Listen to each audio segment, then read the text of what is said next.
1930 marca el inicio de una larga serie de golpes de Estado en nuestro país. Quien estaba a cargo de la presidencia en ese entonces era Irigoyen. Su segundo gobierno estaba atravesando una crisis económica. Había un aumento de la inflación, un descenso de sueldos. Si bien esto no produjo una situación de conflicto social, va a decaer profundamente la adhesión al presidente.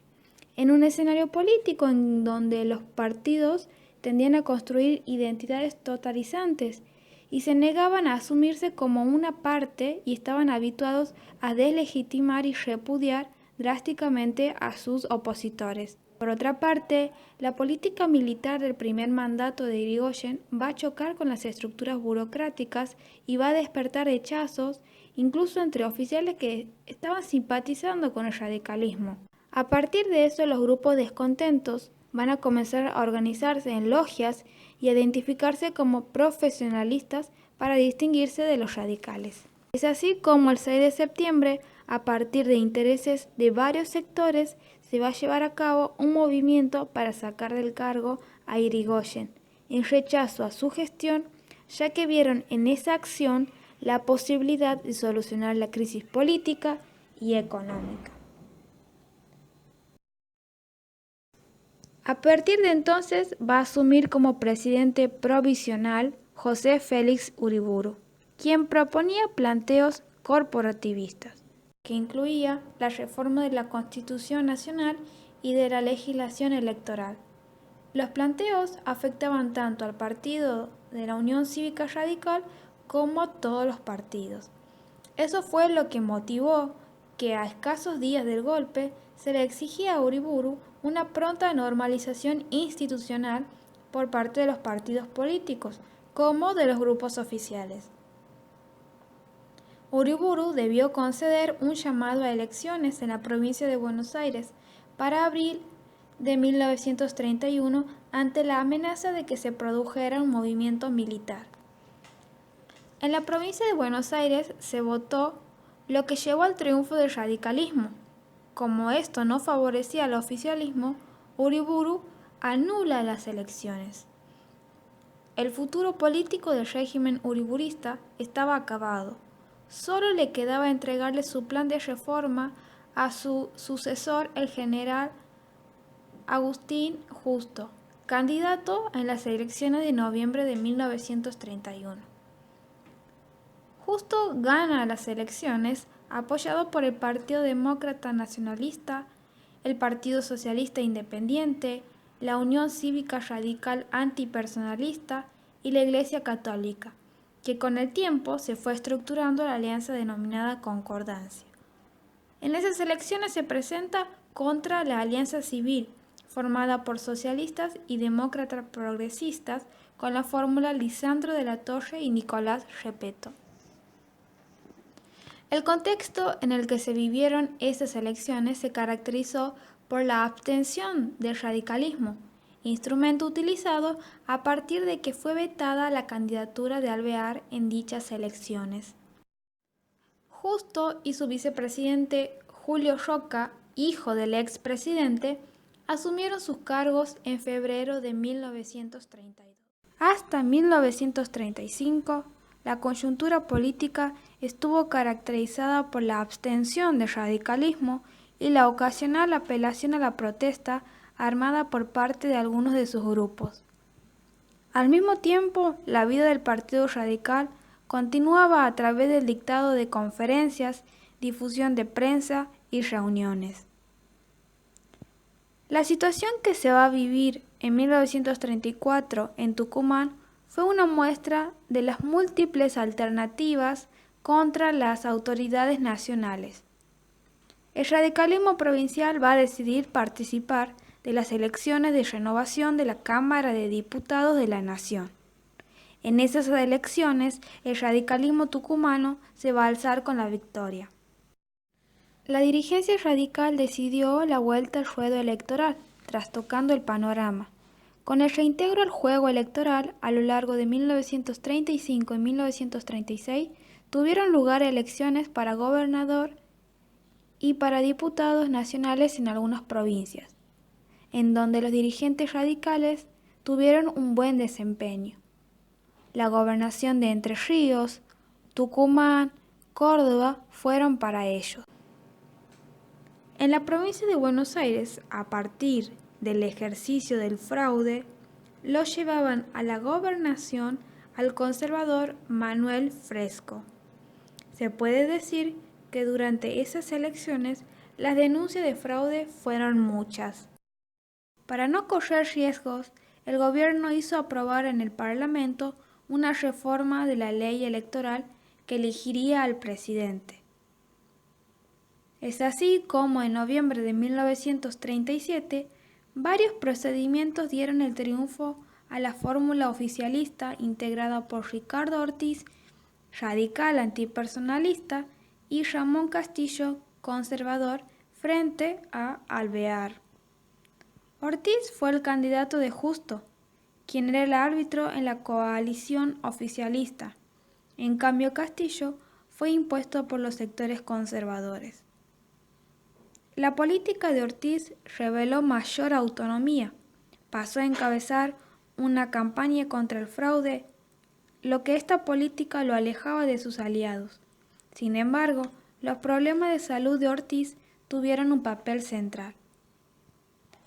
En septiembre de 1941, Castillo reemplaza al presidente.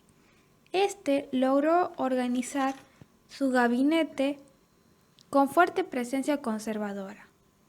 Se utilizaba el fraude en beneficio de un claro predominio conservador. De esta manera se quebraba esta política dirigida contra el fraude, mientras el radicalismo quedaba sin estrategia. Otro de los personajes destacados en la política argentina del momento es el general Tonasi, ministro de Guerra, quien fue reemplazado por el general Pedro Pablo Ramírez, lo que significaba la pérdida de influencia en el gobierno por parte de Justo, ya que Tonasi era una herramienta decisiva para su hipotético retorno a la presidencia. En la primera mitad de 1943, la situación política era compleja. El impacto de la Segunda Guerra Mundial va a jugar un papel central en la política. Durante el gobierno de Castillo, podemos decir, los militares fueron volviéndose un actor político con peso en las decisiones que tomaba el gobierno. Se fue desarrollando dentro de los grupos militares una conciencia nacionalista. Para las elecciones de 1943, Castillo va a elegir como candidato a Robustiano Patrón Costa. Pero esta candidatura no terminaba de convencer a las propias fuerzas conservadoras y la mirada de numerosos oficiales del ejército, quienes entendían que la neutralidad ante la guerra sería quebrada al llegar Patrón Costas a la presidencia. El 4 de junio de 1943, aprovechando el descontento del pueblo hacia un gobierno corrupto, conservador y fraudulento, los militares encabezados por los generales Arturo Rawson, Pedro Ramírez y Elmiro Farrell, reemplazándose uno tras otro, asumieron el poder. Al comienzo de este gobierno hubo confusión, debido a la renuncia de Rawson, que encabezaba el golpe, reemplazado por Pedro Ramírez. Las Fuerzas Armadas que llevaron a cabo la Revolución de Junio poseían ciertos contrastes.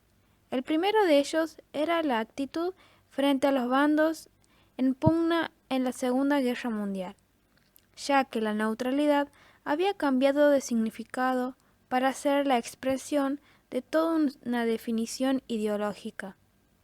El segundo contraste estaba planteado en torno a las instituciones políticas, para terminar con el fraude y la corrupción. En el interior del ejército, el Grupo de Oficiales Unidos fue el sector más eficaz y operativo, integrada por oficiales de rango bajo y medio. Si bien tuvo un lugar secundario en lo sucedido el 4 de junio, pronto se va a transformar en el único sector en condiciones de encauzar hacia algún puerto el proceso abierto luego del golpe, del que el más destacado es Juan Domingo Perón. En su centro estaba la preocupación por la llamada defensa nacional, concebida como una tarea que competía a toda la nación. Entre estos militares se difundió la idea de autonomía industrial, que era necesaria para garantizar una defensa. Se entendía que la intervención estatal en la vida económica era una gran herramienta, y la atención que se le dedicaba a la cuestión social era un modo de evitar el conflicto y la lucha de clases, ya que observaban una amenaza para la unidad nacional. Perón fue organizándose desde el interior y ganando la confianza, designado al frente del Departamento Nacional del Trabajo en octubre de 1943. Logró la transformación del organismo en Secretaría de Trabajo y Previsión y asumió como secretario en diciembre. Los movimientos de Perón eran resultado de una serie de contactos con dirigentes sindicales de varias tendencias. Por otra parte, el GO va a desplazar a Ramírez y lo va a reemplazar por Farrell. Perón va a asumir en el Ministerio de Guerra, pero pronto va a ocupar la vicepresidencia de la Nación. A partir de entonces, las relaciones con los sindicatos van a comenzar a consolidarse. Se van a conocer una serie de novedades legales que van a trastocar las relaciones laborales con derechos de trabajadores que aún faltaban. La base de la oposición estaba en los sectores medios urbanos. Por otra parte, la alarma patronal ante la modificación de las leyes que ampliaban los derechos laborales terminó de dar el tono específico a la posición opositora. Los sectores industriales estaban en desacuerdo con la política social de Perón, porque solo le aumentaba los costos y generaba constantes demandas por nuevas mejoras. La oposición quería que el ejército se retirase a los cuarteles y que se entregara el gobierno a la Suprema Corte de Justicia. Como resultado de las presiones, Perón se vio obligado a renunciar a todos sus cargos. Perón va a quedar preso en las Islas Martín García. Mientras tanto, sus opositores van a lograr sacudir la pasividad de los obreros.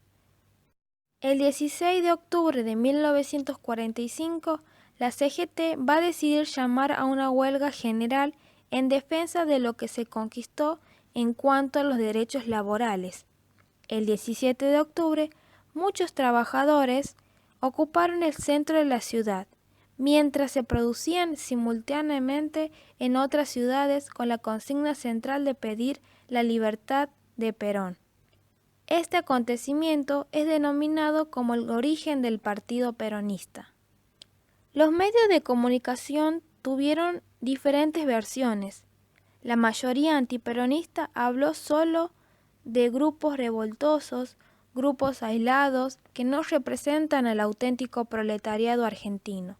La foto más difundida de este acontecimiento es la de obreros con los pies en la fuente, profanando con esta actitud irreverente la Plaza de Mayo. El Partido Comunista se va a referir al malón peronista, con protección oficial y asesoramiento policial que azotó al país. El único diario de publicación masiva que dio una versión diferente fue La Época. Afirmó: el protagonista de los hechos del 17 de octubre había sido el pueblo movilizado espontáneamente para rescatar a Perón, su líder máximo. Al año siguiente, el gobierno va a convocar a elecciones para febrero. La oposición estaba integrada por la Unión Democrática, que reunió al radicalismo, el socialismo, el Partido Demócrata Progresista y el Partido Comunista. Tanto diarios nacionales como entidades patronales apoyaron a esta. Por otra parte, la candidatura de Perón estuvo integrada por el Partido Laborista, la Junta Renovadora y varios dirigentes militares. También la Iglesia Católica va a mostrar su apoyo al candidato. Las elecciones se llevaron a cabo el 24 de febrero con la victoria de Perón. solo la gobernación de Corrientes quedó fuera del control peronista. El peronismo se va a concebir como la mayoría popular que legítimamente tenía el derecho a gobernar y veía a sus opositores como minorías denominados contreras, incapaces de reconocer cuánto se habían mejorado las cosas. Se los tildaba como enemigos de la nación y del pueblo, aliados de la oligarquía. Para la oposición, el peronismo violaba las normas del juego político, desconocía los comportamientos parlamentarios más elementales y apenas cumplía por compromiso las reglas institucionales. Durante la primera presidencia de Perón se van a realizar reformas. En el año 1947, el Congreso va a sancionar la ley del voto femenino, con un importante protagonismo de Evita. En el año 1949 se va a sancionar una nueva constitución donde fijaba los derechos del trabajador con una redistribución justa, condiciones de trabajo y vivienda dignas, seguridad social. Se establecía también la propiedad nacional del subsuelo, la elección directa de senadores, de vicepresidente y de presidente, con la posibilidad de reelección. Antes de las elecciones de 1951 se van a producir diferentes intentos golpistas. De esta manera, Perón va a comenzar a utilizar diferentes mecanismos para angostar el terreno de la oposición. Elecciones de 1951, Perón, con la compañía de Quijano, por segunda vez va a alcanzar una aplastante victoria frente a los candidatos del radicalismo, quienes eran Ricardo Balbín y Arturo Frondizi. En estas elecciones se mostró la transformación del electorado peronista. Dichas elecciones tuvieron lugar con un padrón sustancialmente ampliado por la sanción del voto femenino. Pero en esta segunda presidencia, a partir de 1952, todo cambió, ya que la economía argentina estaba en un proceso muy complicado. En ese contexto, el conflicto entre el peronismo y la oposición se fue tornando más tenso. Durante un discurso al presidente en la Plaza de Mayo, se llevó a cabo un atentado donde murieron personas que estaban allí. Ese mismo día, grupos peronistas tomaron la sede de los grupos opositores. A partir de estos episodios se comenzó a hablar sobre el rumbo que le deparaba la situación política del país. Los antiperonistas vieron en la Iglesia un aliado para oponerse al gobierno de Perón. A lo largo de diciembre de 1954, el gobierno llevó a cabo la eliminación de los subsidios para los colegios católicos. Varios sacerdotes fueron llevados a prisión, se suprimió la educación religiosa, en el Congreso se sancionó la ley de divorcio y en los primeros días de 1955 se eliminaron los feriados religiosos. Mientras se llevaba a cabo la idea de la separación de la Iglesia y el Estado. Ese mismo año, las fuerzas opositoras observaron que el enfrentamiento resultaba decisivo para definir la situación política. El activismo católico estaba acompañado por los militares y fuerzas opositoras. El 16 de junio de ese mismo año, oficiales de la Marina y de la Fuerza Aérea intentaron un nuevo golpe de Estado. Perón llevó a cabo una política de conciliación, pero tras una declaración de guerra por parte de él, terminó de convencer a muchos militares a alzarse el 16 de septiembre. Perón buscó asilo en la Embajada de Paraguay. Una multitud llenó la Plaza de Mayo para aclamar al nuevo presidente Eduardo Lonardi, poniendo fin a la década peronista.